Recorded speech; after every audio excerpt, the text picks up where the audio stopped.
there was a big push for trade and investments, creating opportunities for businesses and avenues for job creation, contributing decisively to, again, Vikasit Bharat, developed India.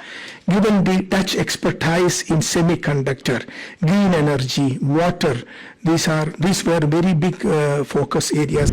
Then we go to green hydrogen. The two sides adopted an ambitious green hydrogen roadmap which would support India's production, usage and export of green hydrogen. I mean, expressed satisfaction on the discussions for developing a roadmap on green and digital sea corridor, which I mentioned, connecting the ports of India with that of Netherlands. The letter of intent for technical cooperation on the Kalpasar project in Gujarat. As you are aware, this project is envisaged as a multi-purpose mega water project aimed at creating a fresh water reservoir, contributing to water and food security in Saurashtra region of India. I would like to highlight some of the key outcomes before I conclude my opening remarks. There was a big push for trade and investments, creating opportunities for businesses and avenues for job creation, contributing decisively to, again, Vikasit Bharat, developed India. Given the Dutch expertise in semiconductor, green energy, water, these were very big focus areas. I also particularly refer to the Tata ASML agreement which was signed today, which is a game-changing agreement, which is coming. This agreement is coming after the signing of the MOU on partnership in semiconductors, which we signed last year, and related emerging technologies, as well as the MOU on critical minerals, and again announced today, which will usher in a new era of technological partnership between the two sides. It will provide a big support for our efforts to build a robust semiconductor ecosystem in India and creation of course, high-skilled jobs. Then we go to green hydrogen. The two sides adopted an ambitious green hydrogen roadmap which would support India's production, usage and export of green hydrogen. The two sides also expressed the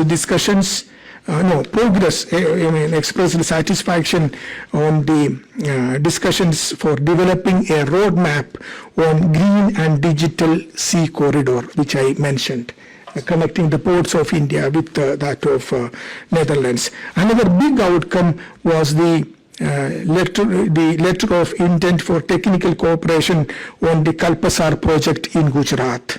As you are aware, this project is envisaged as a multi-purpose mega water project aimed at creating a fresh water reservoir, contributing to water and food security in Saurashtra region of India.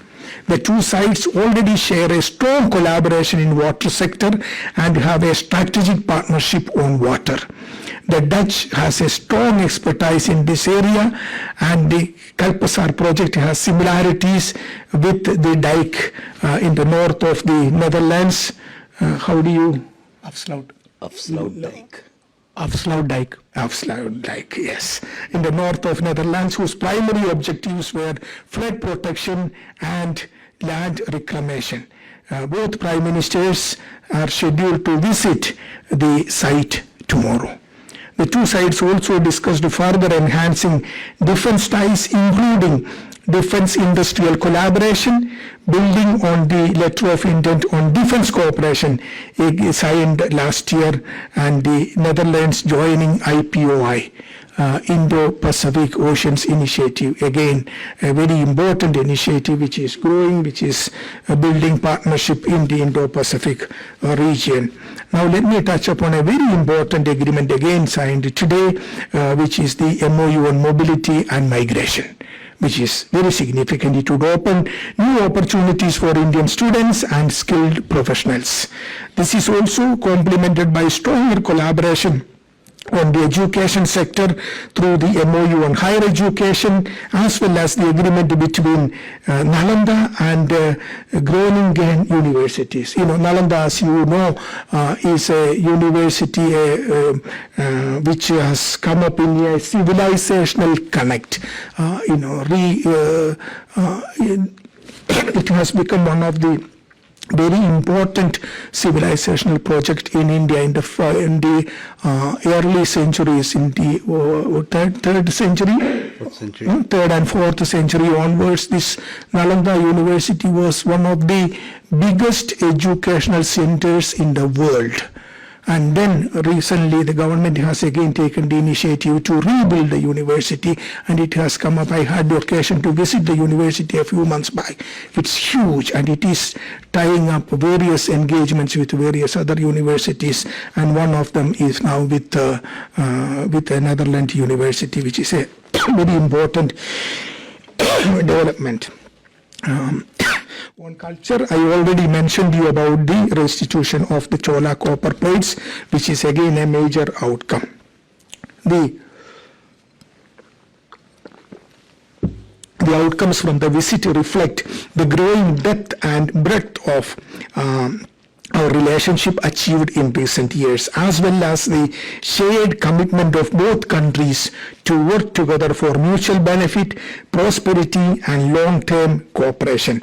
These outcomes are firmly aligned with India's Amrit Kal vision, again in the journey to 2047, when we have the vision given by our Prime Minister for making India a developed country. So many projects are ongoing at every level: Make in India projects, startup projects, a Clean India project, Water Jal Shakti related projects, all this, and I'm very happy that Netherlands is closely associated with each of these projects.